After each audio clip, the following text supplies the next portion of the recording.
The woman whose eyes disarmed the officers. The officers had always believed that their weapons were unshakable. They carried rifles strapped across their chests, pistols at their sides, medals across their uniforms, and commands sharpened into blades by years of obedience. But their true weapons were their eyes.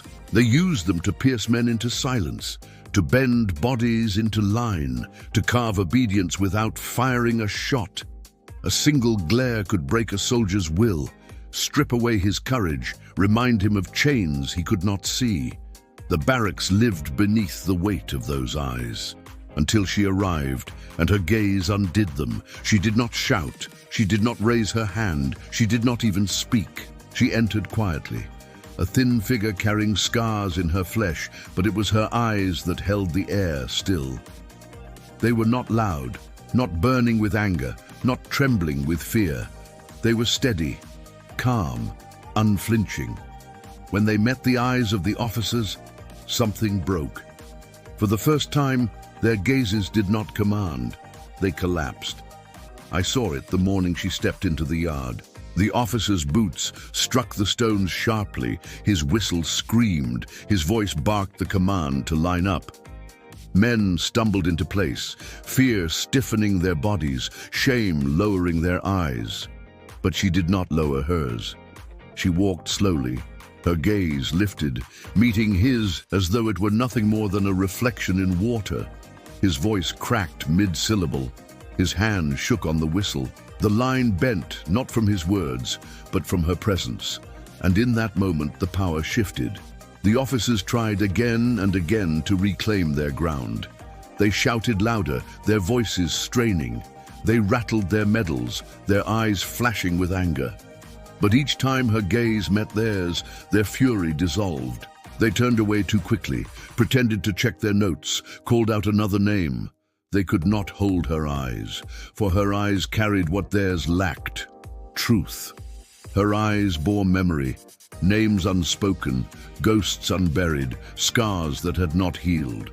They carried the silence of nights broken by cries, the endurance of pain endured in secret, the weight of shame the officers themselves had tried to erase. To meet her eyes was to face everything they had buried beneath their medals, and none of them could endure it. The men felt it too. We who had long bent under the gaze of officers began to look differently. When her eyes turned toward us, we did not feel crushed. We felt seen, not as shadows, not as numbers, not as shells, but as witnesses like her, carrying the unbearable, refusing to disappear. Her eyes did not command us, yet we found ourselves steadying, standing straighter, breathing deeper. She gave us back something the officers had taken: dignity. At night, her gaze lingered even in the dark. She sat in her corner, stitching as always, the dim lamp casting light across her scars. Men avoided her eyes, for to meet them was to wake memories they had tried to drown. Yet slowly, one by one, we began to accept it. We began to face what her eyes carried, and though it bent us, though it broke us, it was truth. The officers trembled most of all. They who had once bent men with a glance now bent themselves beneath hers. Their authority collapsed not in a shout but in silence, not in rebellion but in endurance. They could not punish her, could not silence her, could not erase her. For how do you erase a gaze that carries the weight of everything you tried to deny? The generals avoided her entirely. They who had built power on the illusion of strength knew that illusion dissolved beneath her eyes. They had medals, yes, but she had truth carved into her flesh and carried in her gaze. No medal gleamed bright enough to survive that. They disappeared into absence, their silence a confession. I often wondered what it was like to carry such a gaze, to bear the weight of memory without flinching, to look unshaken into the faces of those who had tried to erase you. It seemed unbearable. Yet she bore it as naturally as breathing. Her gaze was not vengeance, it was endurance. It was survival refusing to bow. The woman whose eyes disarmed the officers did not need weapons. Her eyes stripped rifles of meaning, medals of value, commands of force. She reminded us that authority built on illusion collapses when confronted with truth, and her truth was simple. She had survived, and they could not erase it. From that day forward, the barracks no longer belonged to their gaze. It belonged to hers. And though it bent us, though it broke us, though it forced us to remember what we had buried, it gave us back something greater. It gave us silence heavier than commands, scars stronger than medals, and eyes that made officers tremble. The eyes that shamed the medals. The officers clung to their medals as if the polished metal could hold their crumbling world together. They shined them obsessively, rubbing cloth against brass until their reflections gleamed with borrowed certainty. Each medal was supposed to speak louder than memory, louder than scars, louder than silence. They wore them across their chests as proof that cruelty could be rewritten as courage, that obedience could masquerade as honor, that shame could be buried beneath the glow of ceremony. But when her eyes found them, every medal turned hollow. Her gaze stripped them bare. Where medals told lies, her eyes spoke truth. The men saw it first, though they never admitted it aloud. When an officer strode into the yard, medals clinking, boots striking, his authority seemed to shine for a moment. But the instant her eyes lifted, calm, unflinching, the shine dulled. The medals lost weight.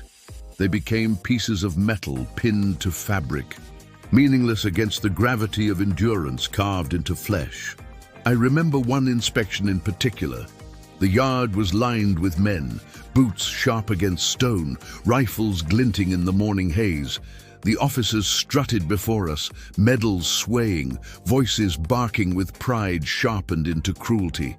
Then they stopped in front of her. She did not move, did not tremble, did not lower her eyes. She looked directly at the officer, her scars faintly lit by the grey sun. His medals rattled, his chest rising too quickly, his voice catching mid-command. He stumbled on his own words, muttered something incoherent, and moved on. The yard felt it. His medals had been shamed without a sound. From then on, it happened often. Officers wore their medals like armor, but her eyes pierced through them effortlessly. Their voices faltered when they faced her. Their certainty cracked. Some grew louder, desperate to reclaim the ground. Others avoided her altogether, speaking quickly and moving on. None could withstand the weight of her gaze, for her eyes reminded them that medals were illusions and scars were truth. The men whispered about it in restless tones. They no longer dreamed of medals the way recruits once did. They no longer saw honor in ribbons pinned above the heart. They saw shame, exposed each time her gaze pressed against an officer's chest. Medals had become brittle, fragile things. Her silence carried more weight than all their decorations combined. At night, when lamps dimmed and shadows grew long, the truth became clearer still. The officers patrolled, their medals catching the faint light.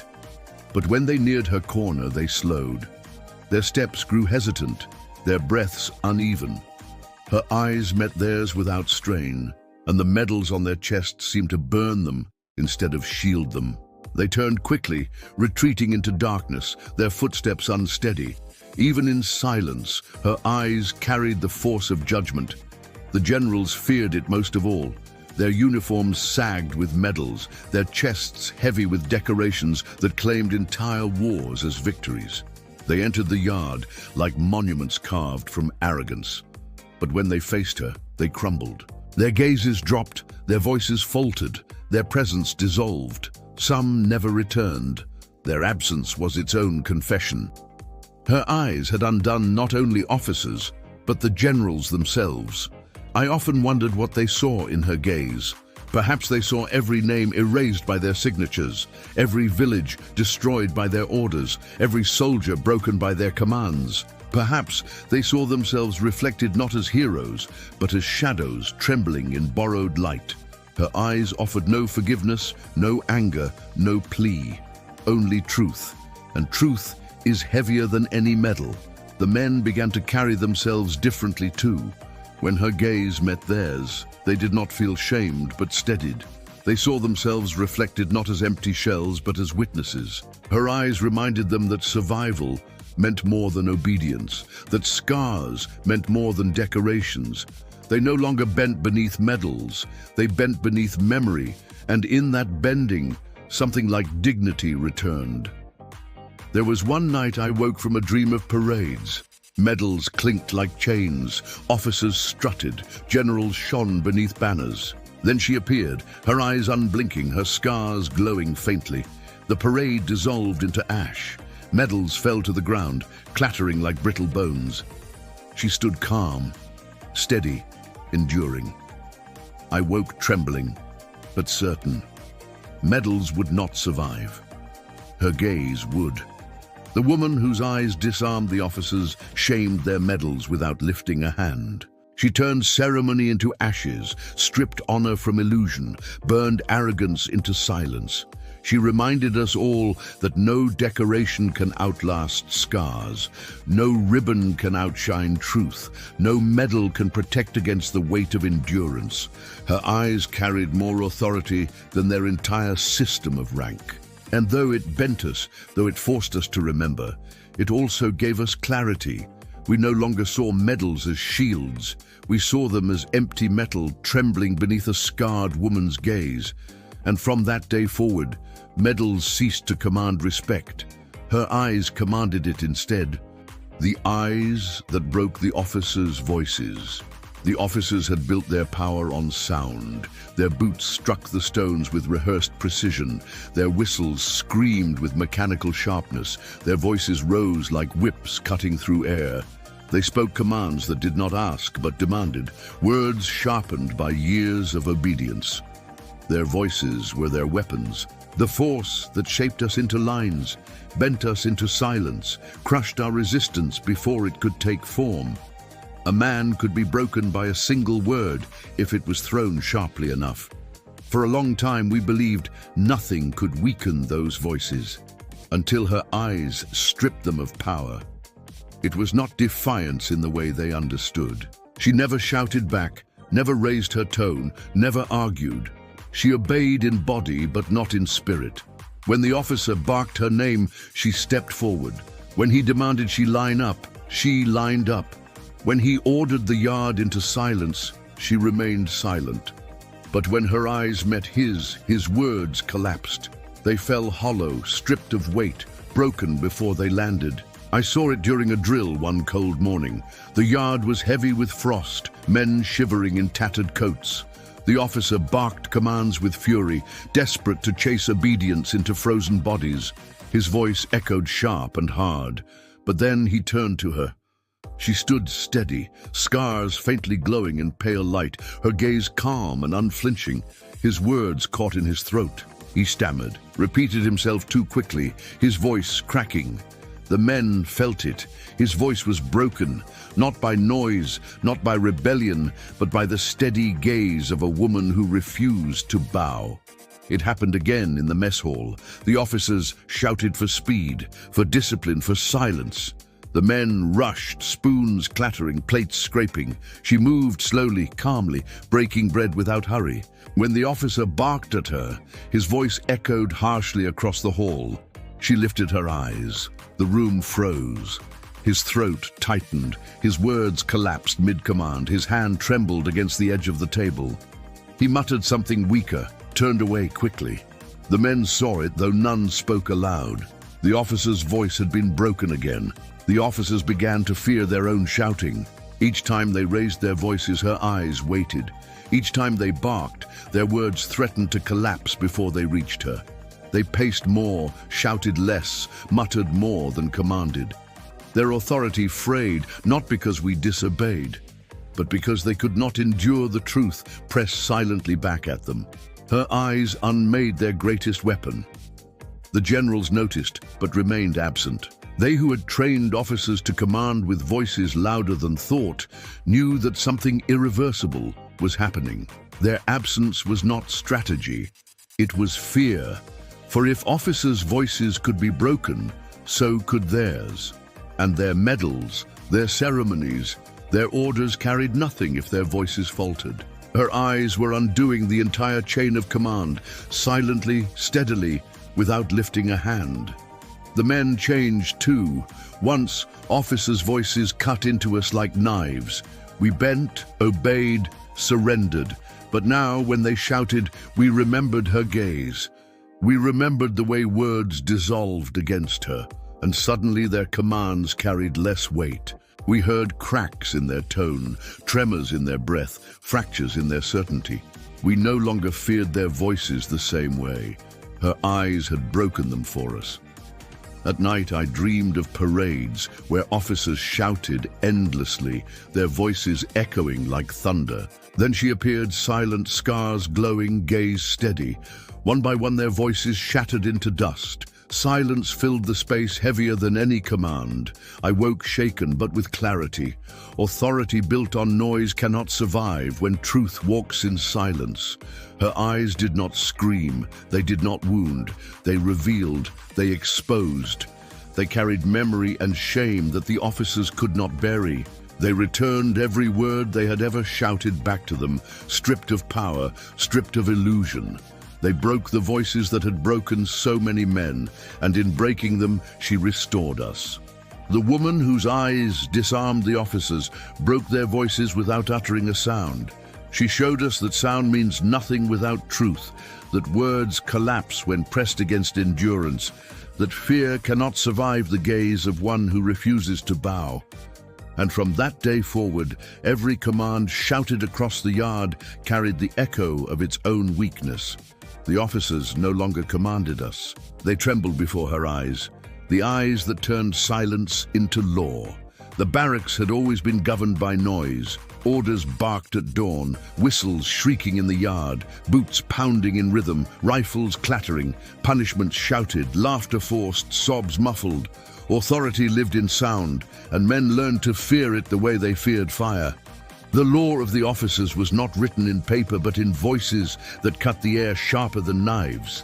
Silence was weakness. Silence was shame. Silence was what swallowed men after their names were erased. Yet when she arrived, silence became something else. Through her eyes, silence became law. It began quietly, in ways almost invisible. An officer barked at her to move faster. She obeyed, but at her own rhythm, her gaze lifting steady and unshaken. His voice cracked, his words collapsed, and the men froze not out of fear, but out of recognition. Something had shifted. Her silence had carried more weight than his command. From then on, every officer's voice sounded thinner, every order weaker, every shout more fragile. The men looked less at mouths barking orders and more at eyes that held steady. And her eyes carried silence heavier than any voice could bear. At roll call, the transformation became undeniable. The officer shouted each name. Men answered quickly, their voices sharp, their bodies stiff. But when her name was called, she stepped forward calmly. She did not shout back. She did not need to. Her gaze carried the answer. The officer stammered, his hand trembling as he marked her present. The line felt it ripple through us. Her silence had answered louder than any word. It had become law, and the officer had bent to it. The men followed her rhythm unconsciously. When she walked, they slowed. When she stood still, they steadied. When she lifted her head, their shoulders straightened. The officers tried to shout them back into shape, but her silence shaped them more deeply. It was not rebellion. It was not disobedience. It was simply law, enforced not by violence, but by endurance. Her eyes made silence into something binding, something inescapable, something stronger than sound. The officers feared it because they could not control it. They could punish voices, they could crush shouts, they could command words, but silence they could not reach. Silence lived beyond their grasp. And when her eyes carried it into the barracks, it bent even them. Their voices cracked, their hands shook, their medals dulled. They paced more desperately, shouted more often, but their noise collapsed against silence that had become heavier than command. The generals stayed away as always. Their world was built on ceremony, on parades, on speeches carved into stone. But what ceremony could survive her gaze? What speech could stand against silence that refused to bow? They knew better than to enter. They remained absent, their absence louder than their medals, for if they stood before her, silence would unmake them too. I saw the change most clearly one evening as the sun fell. The men gathered in the yard for inspection, the officers barking orders as usual. But she stood steady, her gaze calm, her scars glowing faintly in the fading light. She did not speak, did not move, did not bow. The yard froze around her. The officers shouted, desperate to restore rhythm, but no one moved until she moved. And when she did, slowly, steadily, the line followed. Her silence had written the law of the yard. Her eyes had commanded it without a word. At night it deepened. Her stitching filled the air, steady, unbroken. Men who once whispered stopped. Men who once cried fell quiet. Even laughter faded. Her silence bound the nights together. It was no longer the officers' patrols that kept us in line. It was her gaze, lingering even in the dark, pressing into our chests until we bent beneath it. It commanded more than orders ever had. I dreamed often of a world where silence ruled instead of sound.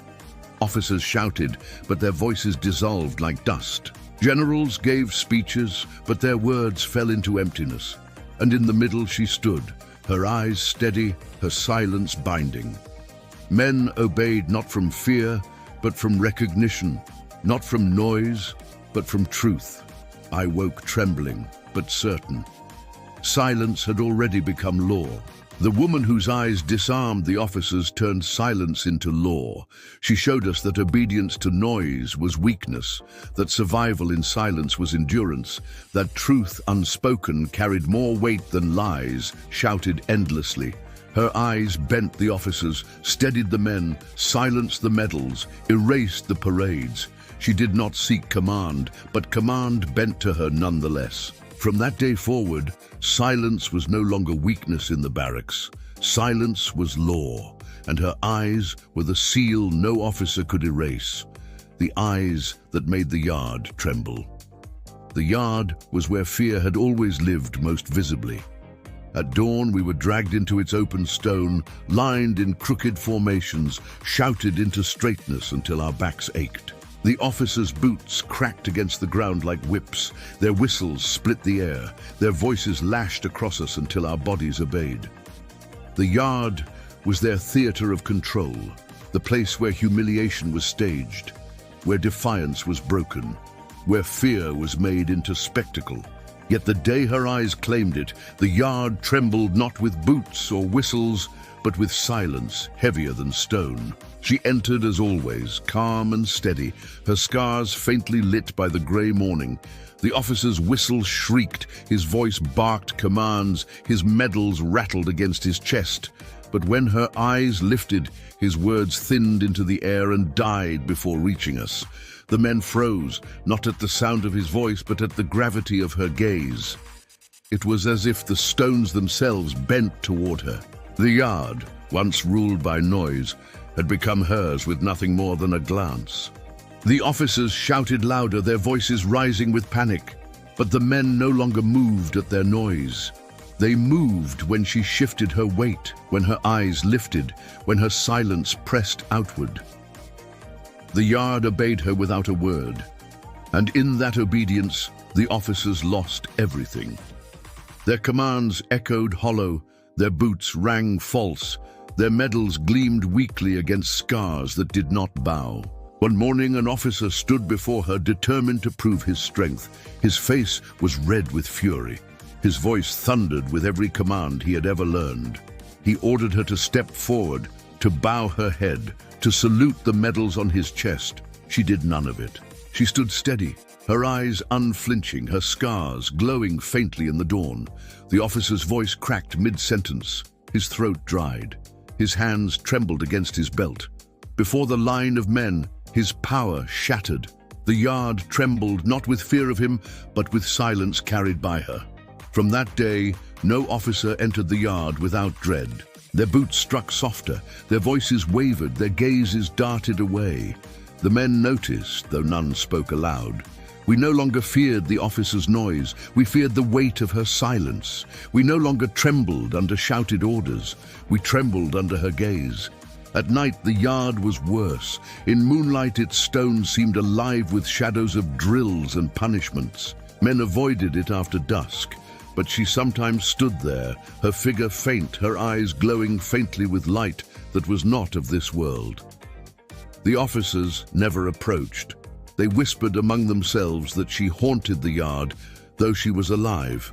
We knew better.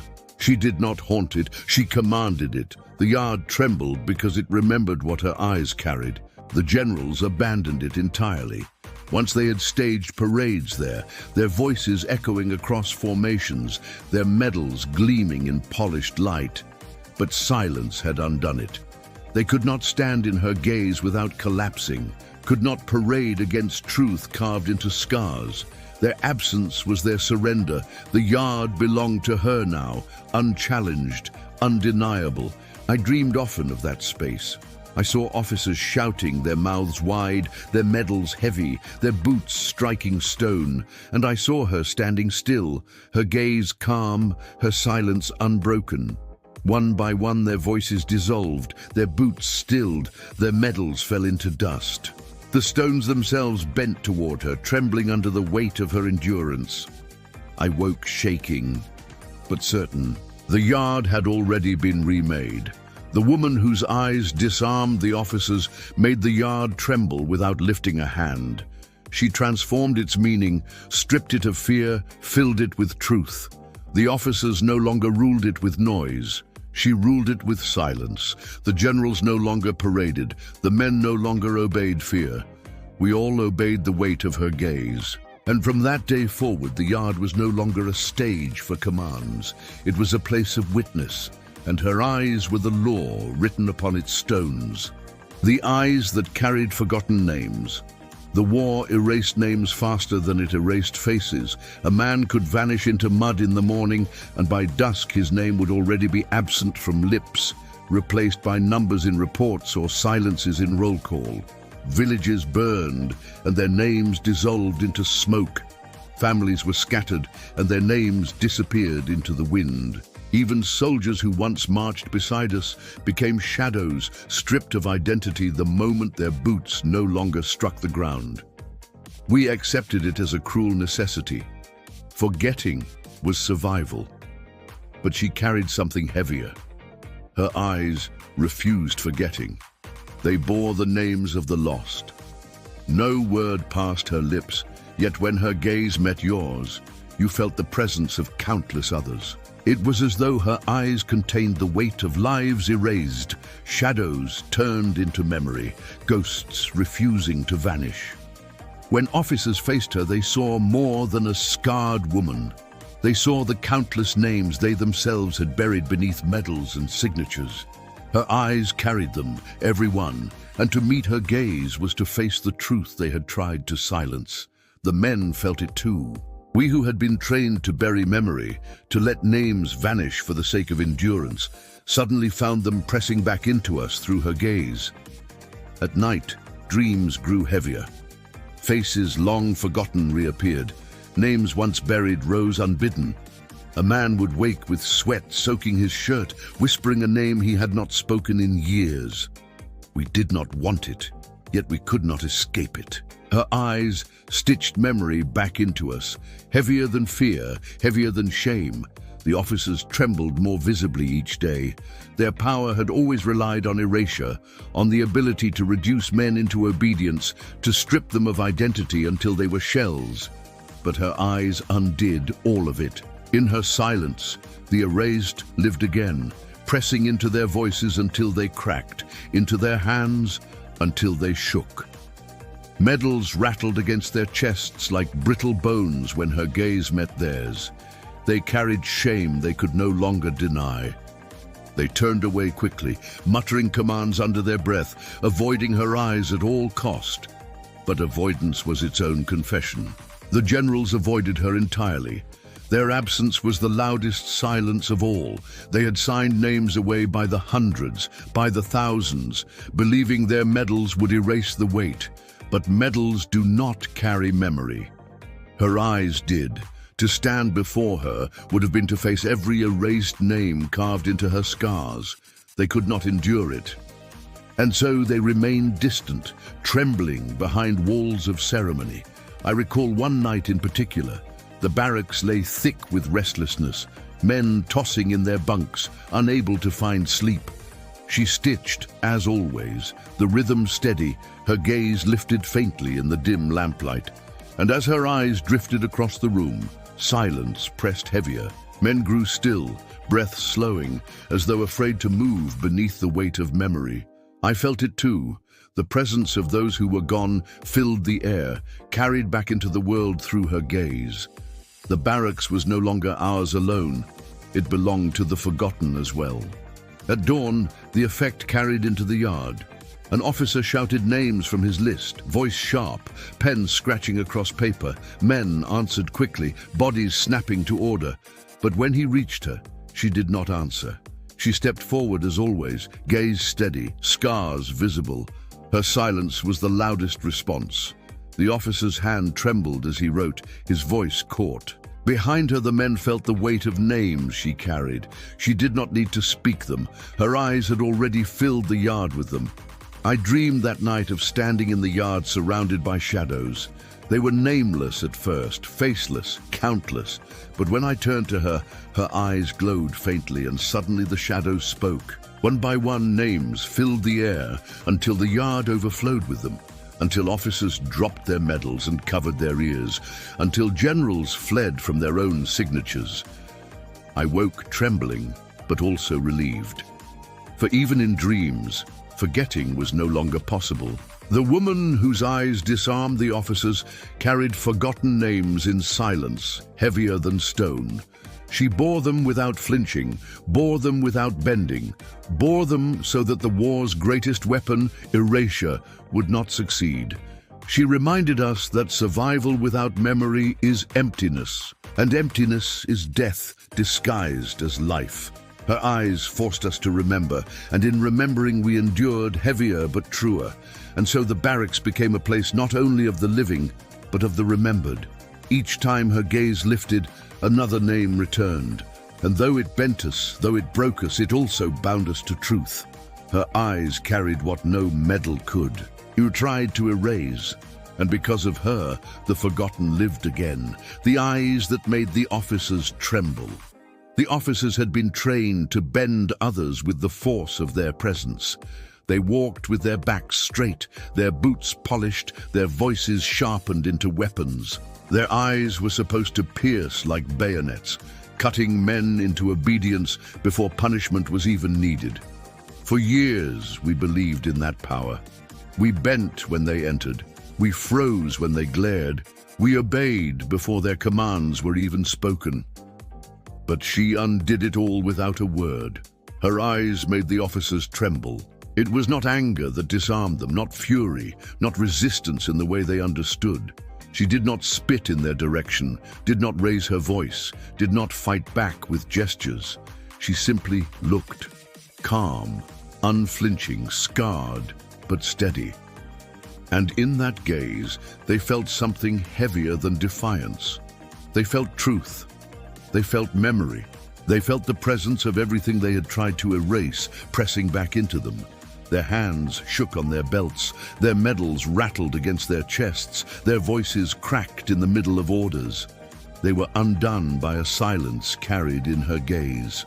One morning the tremble became undeniable. The yard was lined for inspection, the air sharp with frost. The officer strode confidently at first, his medals glinting, his boots striking stone. He stopped before her, barked her name, demanded a salute. She lifted her eyes, calm and steady. The sound of his command broke in his throat. He coughed, stammered, tried again, but the words came out fractured. His hand trembled visibly as he scribbled her name on the list. The line of men felt it ripple through them. Authority had shifted again. His voice was broken, his certainty shattered. She had not moved an inch. It happened often after that. An officer would shout across the mess hall, but when her eyes turned toward him, his tone collapsed into mutters. Another would pace the barracks at night, his boots loud against the floor. But when she glanced up from her stitching, his steps faltered, his rhythm failed, his patrol cut short. Their authority could not withstand her silence. The tremble spread through them like a sickness. The generals knew it, though they never admitted it. Their absence was their confession. They stayed behind walls of paper and ceremony, afraid to face the truth that her eyes revealed. For if officers who lived on command could be unmade by silence, what chance did generals built on lies and medals have? Her gaze reached even them, through distance, through absence. They could not endure it, and so they fled into absence. The men whispered about it in the dark. They spoke of how officers who once towered above them now avoided her like children avoiding a fire. They spoke of how a single glance from her could bend the entire yard into stillness. They spoke of how medals rattled more loudly when she was near, not because they were heavy, but because the hands beneath them trembled. We did not laugh, we did not mock, we recognized the truth. Her silence had turned the order of things upside down. I dreamed often of it. In the dream, the officers stood in a line, their chests heavy with medals, their boots shining, their voices raised in chorus. Then she entered. Her gaze lifted. One by one, their voices cracked, their medals fell, their boots stumbled. They trembled visibly until at last they fled, leaving the yard empty but for her. She stood calm in the silence, her eyes commanding more than any parade. I woke shaken but certain. The dream was already reality. The woman whose eyes disarmed the officers made them tremble without lifting a hand. She showed us that authority built on noise collapses when faced with silence that refuses to bow. She reminded us that no uniform, no medal, no command can shield a man from truth. And she carried that truth in her eyes. From then on, officers no longer frightened us. Their trembling revealed what we had never seen before. They were men, hollow beneath their medals, fragile beneath their noise. It was not we who bent to them anymore. It was they who bent beneath her gaze. The eyes that walked with ghosts. The barracks had always been full of ghosts, though no one dared to say it aloud. You felt them at night when the lamps dimmed, when the weight of silence pressed against your chest, when the air grew heavy with what was absent. They walked the yard, lingered at the bunks, pressed into the walls where men had vanished. We lived among them, but we pretended not to. Forgetting was easier than naming them. Fear of their return was lighter than memory of their presence, until her eyes forced them back into view. She walked with ghosts and made us see them again. It began with the way her gaze lingered on empty spaces. She looked at bunks long abandoned, her eyes steady as though someone still lay there. She turned her head toward corners of the yard where no one stood, her eyes fixed as if listening to voices we could not hear. She paused mid-step, her silence stretching wide, and suddenly we all felt it too. The presence, the ghosts we had buried to survive. Her eyes carried them back among us. The men resisted at first. They avoided her gaze, quickened their steps when she passed, buried themselves deeper into noise. But it did not matter. When she lifted her eyes, memory pressed into us, whether we wanted it or not. We dreamed of faces long gone. We woke, whispering names we thought erased. We turned restless in bunks as shadows grew heavier.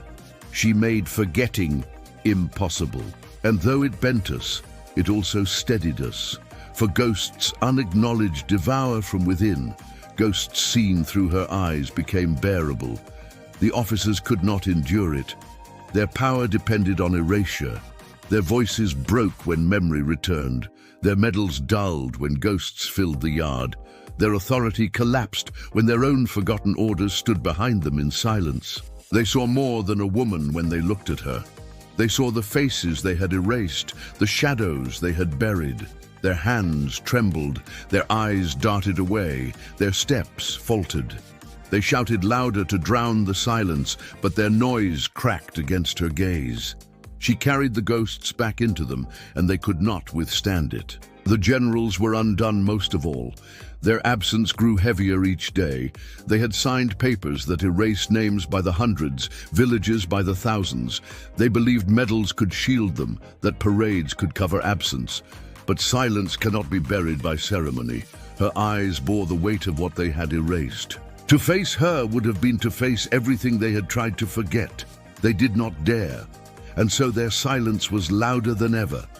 Absence, their final defense. I remember a night when the air grew unbearable. The men stirred, whispers spreading, dreams breaking into sobs. The barracks felt suffocated by shadows. She stitched calmly in her corner, her gaze lifting occasionally, and when it did, the weight shifted. Her eyes walked with the ghosts and bound them into silence, steadier than our fear. The room stilled. The men breathed deeper. The night held. Her eyes did not banish the ghosts. They made them visible, and in being visible, survivable. I dreamed that same night of the yard filled with shadows. They lined up as soldiers once had, their boots absent, but their presence undeniable. The officers shouted, their medals clinking, their voices cracking in desperation. But the ghosts did not move.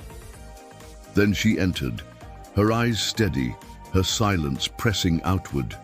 The ghosts turned toward her, as though acknowledging her witness. The officers fled, their voices dissolving, their medals falling into dust. Only she remained with the shadows, unafraid, unbowed. I woke trembling but certain. She walked with them. She carried them. The men changed slowly. They no longer laughed at nervous whispers of haunting. They no longer dismissed dreams of shadows. They began to see what her eyes revealed. They began to carry ghosts with steadier steps, with breaths that no longer denied them. Memory hurt, but forgetting had hurt more. She taught us the difference without speaking a word. The woman whose eyes disarmed the officers walked with ghosts and turned fear into witness. She reminded us that those erased are never gone, that silence is not emptiness but presence, that scars carry more than survival. They carry the weight of those who did not endure. Her eyes refused to let us bury them again, and though it bent us, though it made officers tremble and generals hide, it steadied us too. For in seeing ghosts, we remembered we were still alive. From then on, the barracks was no longer only filled with soldiers. It was filled with the unseen who walked beside us. And when her gaze lifted, we knew they were not forgotten. The eyes that bound the night. The nights were always the cruelest hours of war. By day, there was noise enough to drown memory. Boots striking stone, officers shouting, rifles clattering, drills filling every corner with distraction. But when lamps dimmed and silence returned, the air grew unbearable. Dreams rose from the ground like smoke, pressing against chests, choking men with faces they had tried to erase. Some cried into their blankets, some whispered prayers into the dark, some tossed endlessly as if twisting could untie memory. The night was not peace. It was judgment. Yet when her eyes lifted, calm and unflinching, the night shifted. Her eyes bound it together so that it did not devour us. She stitched as always, the steady rhythm of needle and thread carrying through the room. But it was not the stitching that held us. It was the way her eyes lingered in the dim lamplight, steady, scarred, unafraid. She looked into shadows without flinching, as if she could see what pressed against us. And when her gaze turned, the room stilled. Breath slowed, sobs softened, whispers dissolved. It was as though her eyes carried silence wide enough to contain all our ghosts. The night bent around her instead of breaking us. The officers patrolled, their boots clattering against stone, their voices sharp, desperate to remind us of authority. But when they reached her corner, they slowed.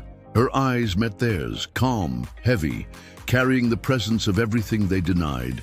Their voices cracked, their steps faltered. They passed quickly, unable to endure her gaze. Their authority collapsed in the place where silence was most needed. They could not bind the night with noise. She bound it with her silence, with her scars, with her eyes. The generals never came near after dusk. They who loved parades and ceremonies could not face the night, for night erased medals, erased speeches, erased illusions. Night left only truth, and her eyes carried it openly. If they had stepped into the barracks, their medals would have turned to ash beneath her gaze. They knew it. They stayed hidden, their absence a louder confession than any word. The men learned to depend on her eyes more than their own strength. They waited for her stitching to begin, but more than that, they waited for her gaze to rise. When it did, calm and steady, their breaths evened, their hearts steadied, their dreams grew less violent. When it lingered on them, some wept silently but without despair, as though the weight they carried was finally acknowledged. Her eyes bound memory into something survivable. I dreamed of it often. The barracks filled with shadows, men restless, voices cracking, the night heavy with ghosts. Then she lifted her gaze. One by one the shadows stilled, whispers quieted, sobs softened. Even the officers froze, their voices broken. The generals vanished into absence. Only her eyes remained, carrying the night, binding it into silence that did not crush but steadied. I woke shaken but with clarity. The war had no power over the night anymore. She did. It was not that her eyes erased pain. They did not. The pain remained, sharp and unbearable, but her gaze contained it, pressed it into silence that carried rather than consumed. The men endured because she endured. The officers trembled because they could not. The generals hid because they dared not face it. Her eyes bore what no one else would, and in bearing it, she gave us room to breathe. The woman whose eyes disarmed the officers bound the nights not with words or commands, but with truth unspoken. She showed us that silence is not emptiness but presence, that endurance is heavier than fear, that memory can be carried without collapsing. Her eyes became the law of the dark, steadier than boots, stronger than voices, heavier than medals. From then on, when lamps dimmed and shadows pressed close, the men no longer surrendered to despair. They surrendered to her gaze. And in that surrender they endured until morning. The eyes that weighed more than fear. Fear had always been the officer's sharpest weapon.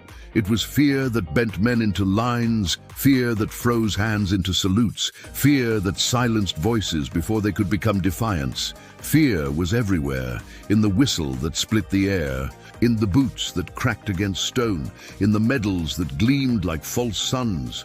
Fear kept us alive, but it also stripped us of life. We believed nothing weighed heavier, until her eyes revealed otherwise. Her eyes carried more weight than fear itself. It was not that she shouted against it, not that she rebelled openly, not that she fought in ways the officers understood. She simply stood steady, her scars faintly glowing, her gaze unflinching. When her eyes met theirs, fear lost its shape. It faltered, trembled, collapsed. Men who once obeyed instantly found themselves hesitating. Officers who once commanded with absolute certainty found their words crumbling. Generals who built empires on fear vanished into absence. Fear was no longer the law of the barracks. Her eyes were. One morning during inspection, the officer shouted louder than ever, his voice desperate, his commands sharpened into whips. Men moved quickly, fear dragging their bodies into place. But when he faced her, her eyes lifted calmly, silently, steadily. His voice cracked, his hand trembled. His commands stumbled into incoherence. The men froze, no longer obeying fear but waiting for her. The officer's face flushed with panic, his medals rattling against his chest like brittle shells. Fear had lost its weight. Her gaze had taken it from him. The same happened in the mess hall. Officers barked orders to hurry, to silence, to discipline. The men rushed at first, fear bending their bodies into obedience. But when her eyes rose, calm and unflinching, the room slowed. Plates clattered less, spoons moved quieter. The officer shouted until his throat strained, but no one quickened again. We all bent unconsciously to her silence. Fear's weight dissolved. Her eyes weighed more. At night, the effect deepened. Fear of dreams once crushed us. Fear of ghosts once broke us. Fear of shame once hollowed us. But when her gaze lingered in the dim lamplight, fear grew smaller. Her eyes carried something heavier. They carried names, memory, shame, ghosts, scars. They carried truth, and truth weighed more than fear. The men slept calmer, not because fear had left, but because truth pressed heavier, steadier, more absolute. Fear could not win against it. The officers trembled visibly now. Their hands shook when they raised batons. Their voices cracked when they barked commands. Their steps faltered when they neared her. They had spent their lives believing fear was enough to rule, but her eyes revealed their weakness. Fear collapses when faced with truth, and none of them could carry truth the way she carried it. The generals understood it most of all. Their absence became permanent. They who had built fear into parades and medals could not risk facing eyes that bore more weight than all their illusions. They remained hidden, polishing medals that no longer mattered, drafting reports that no one respected, clinging to power already undone. Their silence was not authority, it was confession. They were afraid. Not of men, not of rebellion, but of her gaze. I dreamed of it often. Fear walked across the yard like a shadow, officers wielding it as a weapon, men bending beneath it. Then she appeared, her eyes steady, her scars glowing. Fear shrank back as though crushed. Officers dropped their batons, generals fled, men straightened their backs. Her gaze pressed against the air, heavier than any shadow. I woke trembling but relieved. For once, I knew fear was not the heaviest thing in the barracks. The woman whose eyes disarmed the officers weighed more than fear. She reminded us that truth presses heavier, that memory bends deeper, that silence carried in the eyes of the scarred is more absolute than commands shouted endlessly. She stripped fear of its authority and replaced it with endurance. And though it bent us, though it broke us, it steadied us too. From then on, fear was no longer the final word in the barracks. Her eyes were, and when they lifted, silence itself pressed heavier than terror. The eyes that outlived the medals. The generals always believed their medals would outlive everything.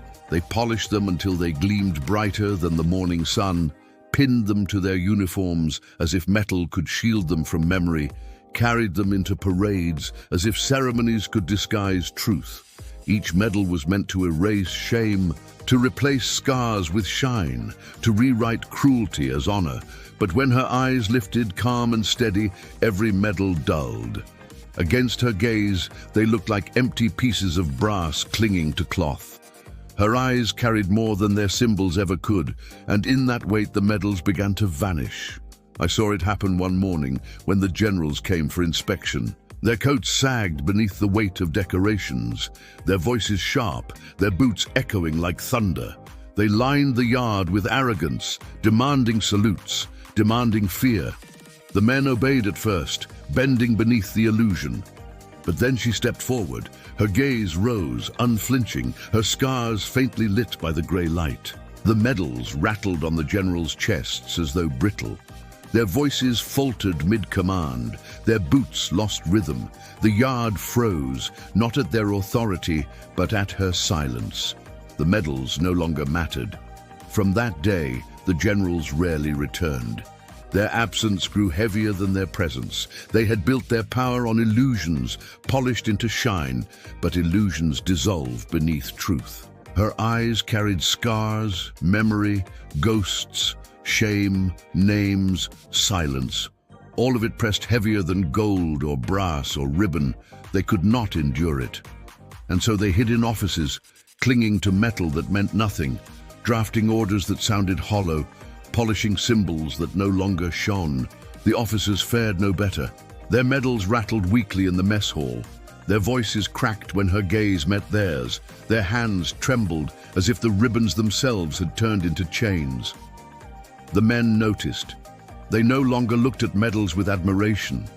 They no longer dreamed of wearing them. They looked instead at scars, They followed eyes that carried silence. They recognized truth in what could not be erased. At night I dreamed of a parade ground filled with medals.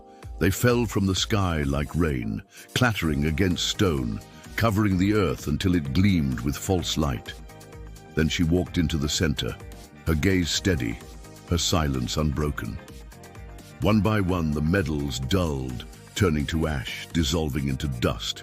She stood calm among the ruins, her eyes glowing faintly, carrying more weight than any decoration. I woke trembling but certain. Medals could not outlive truth. Her eyes already had. The men spoke less of honor after that. They no longer whispered about rewards, no longer asked about ranks, no longer envied the shine on officers' coats. They whispered instead about her gaze, about the way it unmade authority, about the way it stripped noise into silence. They recognized that medals were lies hammered into metal. Her eyes were truth carved into flesh, and truth survives long after metal rusts. The general's silence became their final confession. They had built their lives on decorations, but in the end, those decorations carried no weight. History would forget their names, their medals would tarnish, their ceremonies would dissolve. What would remain was endurance. What would remain was silence heavier than authority. What would remain were the eyes of a woman who refused to bow. The woman whose eyes disarmed the officers outlived their medals, not by seeking glory, but by enduring truth. She carried scars that could not be erased, silence that could not be buried, memory that could not be denied.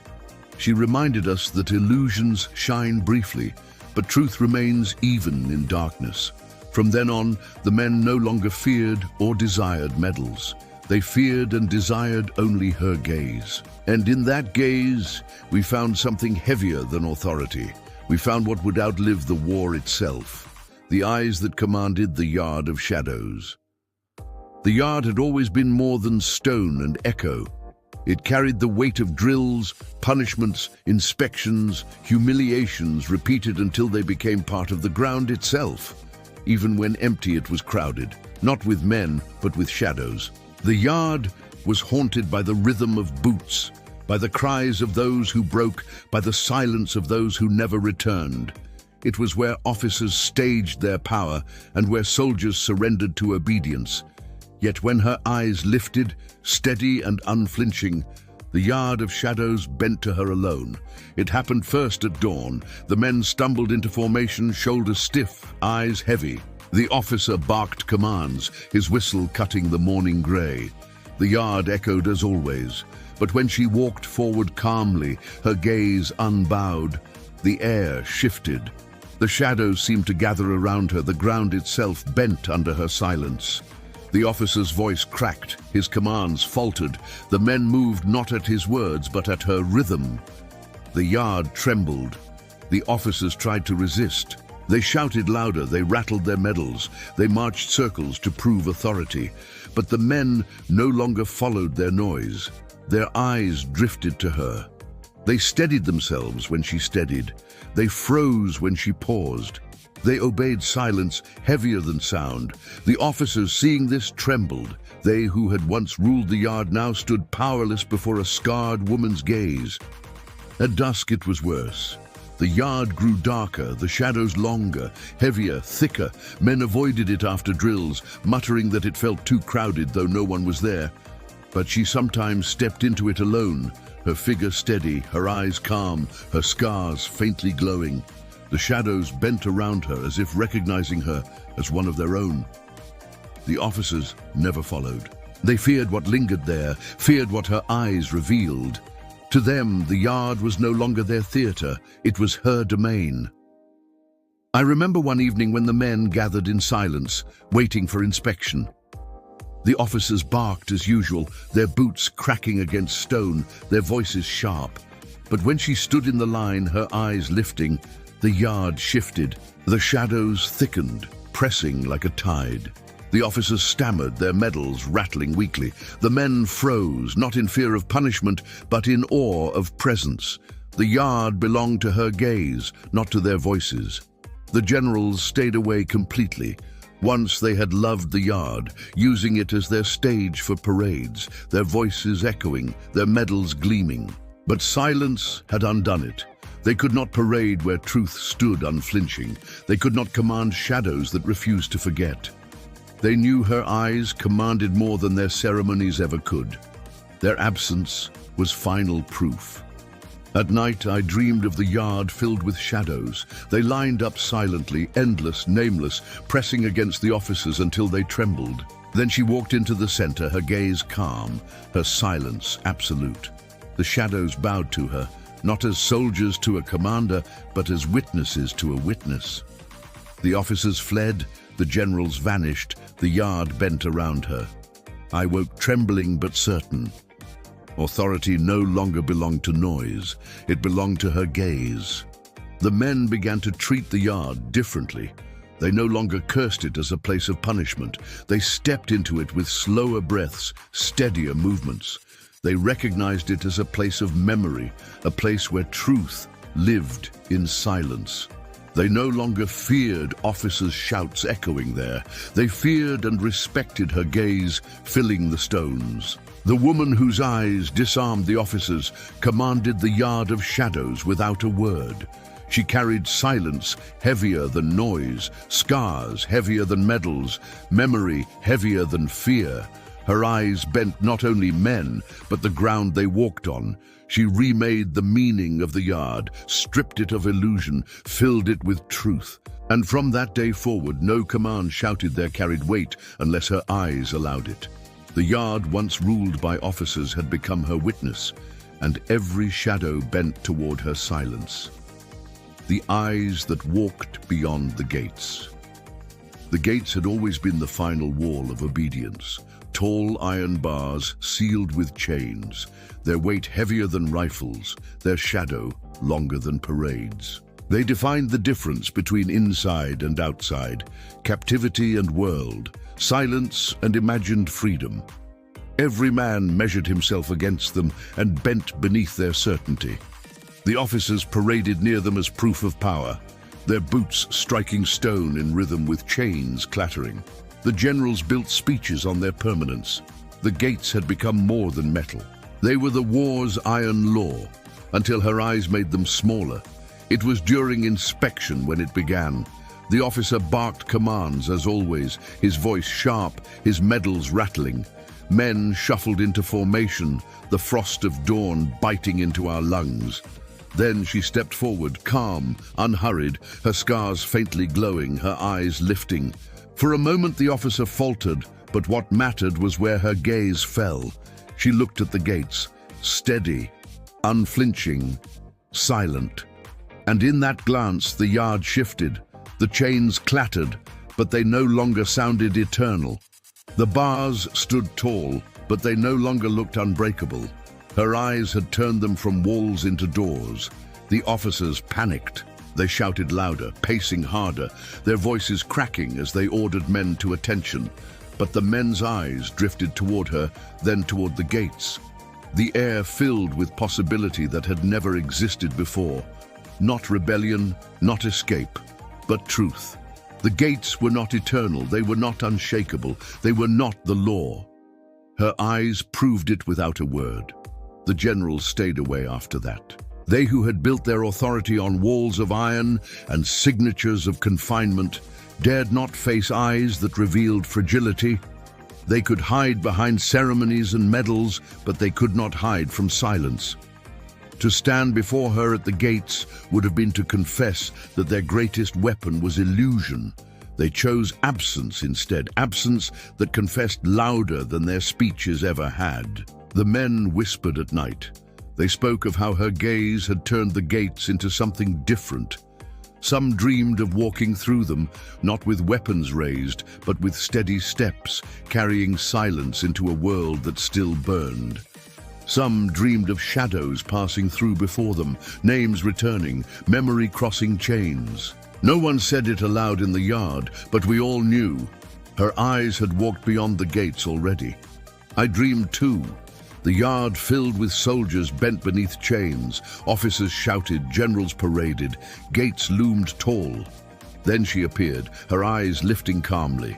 The chains snapped like brittle twigs, the gates swung open silently. The officers trembled, the generals fled.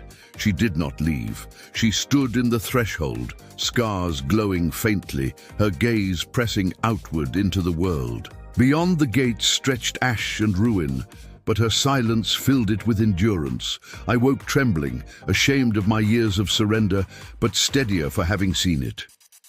The officers lost authority near the gates. Their voices rang thinner. Their hands shook more visibly, their medals dulled under her gaze. They no longer staged parades there, no longer dared to point at chains as proof of control. The gates had been undone, not by rebellion, not by force, but by silence heavier than iron. The woman whose eyes disarmed the officers walked beyond the gates without moving a step. She reminded us that walls are illusions when faced with truth, that chains are brittle when weighed against silence, that iron bends when scars refuse to vanish. She showed us that the war's strongest symbol was fragile, and once exposed, it could no longer command fear. From that day forward, the gates were no longer the law. Her eyes were, and they had already crossed into a world the officers could never touch. The eyes that silenced the generals. The generals had always believed their voices were eternal. They spoke in tones carved from stone, words that weighed more than the boots of 1,000 men. Their speeches filled the yards, their parades echoed through villages, their ceremonies painted silence as obedience. They built their authority on noise, on endless words, on voices amplified by fear. To them, silence was absence, weakness, defeat. But when her eyes lifted, calm and unflinching, their voices dissolved. The generals who silenced countless others were themselves silenced by a gaze that refused to bow. I saw it once in the yard when a general arrived, his chest heavy with medals, his boots striking louder than the others. His voice carried like thunder, demanding salutes, demanding obedience, demanding fear. The men bent as always, bodies stiff under his words. But she did not bend. She stood steady, scars faintly lit by the pale light, her eyes meeting his without tremor. His voice faltered mid-command. He cleared his throat, shouted again, but the words thinned, cracked, collapsed into silence. He turned quickly, muttering something hollow. The men saw it. A general had been silenced without a word. It spread quickly. Other generals who dared to enter carried themselves with the same arrogance, but their voices collapsed too. They shouted louder, rattled medals, stamped boots, but none of it mattered. Her eyes stripped their words bare. They stuttered, trembled, avoided her gaze. Soon they stopped coming altogether. Their absence grew louder than their parades. They hid in offices, in ceremonies, in reports, but even there her gaze reached them. Silence pressed against them heavier than applause. Their authority, built on noise, had dissolved. The officers tried to fill the gap. They shouted more, patrolled harder, barked commands sharper, but their voices cracked as well. They trembled under the same gaze, broke under the same silence. The men no longer obeyed noise. They moved when her silence moved them, steadied when her eyes steadied them, froze when her gaze froze the air. Authority had shifted beyond repair. At night, the barracks was filled with whispers of what had happened. Men spoke of generals whose words once carved nations falling silent before a scarred woman's gaze.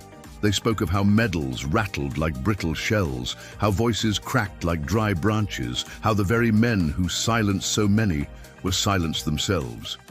It was not laughter that filled those whispers. It was awe. For silence had become greater than authority. I dreamed of it often. The generals stood in rows, their medals gleaming, their voices rising in chorus that shook the ground. But then she stepped forward, calm, unbowed. Her eyes lifted, scars glowing faintly. The chorus collapsed, one voice after another breaking into silence. Medals fell like ash, boots stumbled, generals vanished into absence. Only her gaze remained, binding silence into law, heavier than any command. I woke trembling, but certain. Authority built on noise could not survive her. The men changed too. They no longer longed for the voices of generals, no longer measured themselves against shouted commands. They measured themselves instead against silence, against scars, against eyes that endured without trembling.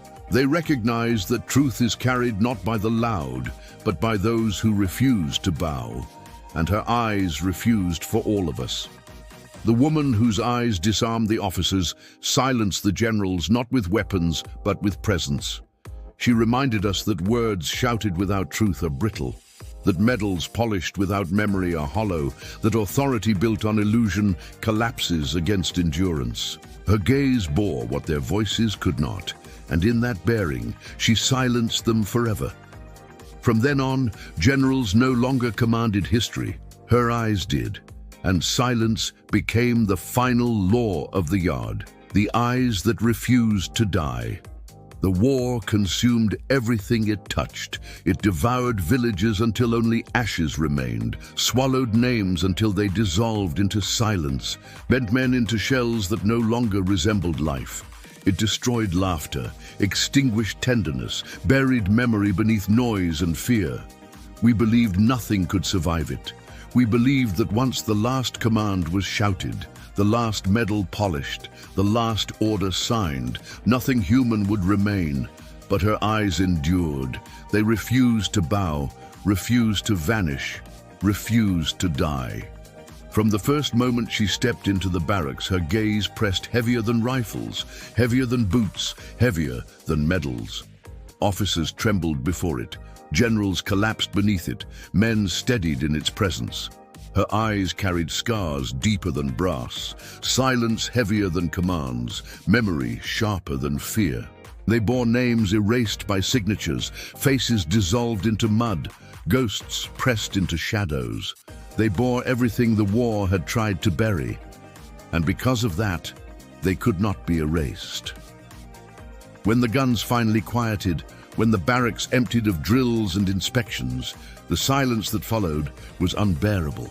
Officers muttered weakly, their voices stripped of force. Generals hid, polishing medals that no longer mattered. Men wandered, uncertain if they were alive or only surviving. The world outside was ruined, the world inside hollow. Yet she remained steady. Her scars glowed faintly in the dim light. Her eyes lifted calm, unflinching, and in that gaze we understood. The war might end, but truth would not. The officers avoided her more than ever. Their trembling was louder than their orders. They no longer dared to bark commands in her presence, for their voices collapsed against her silence. The generals never returned. Their absence was final, their authority undone. The men followed her stillness unconsciously, bending their steps to her rhythm, breathing with her silence, carrying her gaze within them. The war had consumed everything except what she carried. The gates opened at last, chains falling, iron groaning. Some men rushed forward, desperate to leave, to bury the barracks behind them. Others hesitated, uncertain if the world outside was freedom or only another kind of cage. I watched her. She did not hurry. She did not tremble. She walked calmly, her gaze steady, as though she had already crossed those gates long ago. Perhaps she had, for her eyes had never been contained by walls. The world outside was scarred, its fields burned, its villages hollow, its skies thick with smoke. Yet she moved through it unchanged. Her silence pressed outward as it always had. Her gaze carried scars and memory into the ruins, binding them into endurance. She did not vanish into the wreckage. She became part of it, and in doing so she unmade its emptiness. Her eyes filled the hollow world with witness. Years passed, and medals rusted, ceremonies dissolved. Names of generals faded into obscurity. The officers who once shouted commands became forgotten echoes. But her eyes endured in the memory of those who had seen them. Men whispered of them in villages far away. Children grew up hearing stories of a scarred woman whose gaze silenced generals. In dreams, she returned to us, her eyes steady, her silence unbroken, her scars glowing faintly in darkness. Her eyes refused to die because truth cannot be buried. I dreamed one final time of the yard. It was empty of officers, empty of drills, empty of commands. The shadows of the dead stood silently, their faces clear, their names unforgotten. And at the center she stood, calm, unbowed, her eyes steady. The shadows turned toward her, and silence filled the yard like light. No boots, no whistles, no medals, no voices. Only her gaze, carrying truth heavier than war, steadier than time. I woke, trembling but certain. She had outlived them all. The woman whose eyes disarmed the officers carried scars that could not be erased, silence that could not be broken, memory that could not be buried. She endured where authority collapsed, where fear failed, where medals rusted. Her eyes refused to die because they carried everything the war tried to destroy. They carried us, and so even as the war dissolved into history, her gaze remained. Not in books, not in speeches, not in ceremonies, but in the silence we still carry, in the scars we do not hide, in the memory that endures. Her eyes are eternal because truth is eternal. The war devoured everything, but it could not devour her. Her eyes refused to die, and in their refusal, they became eternal.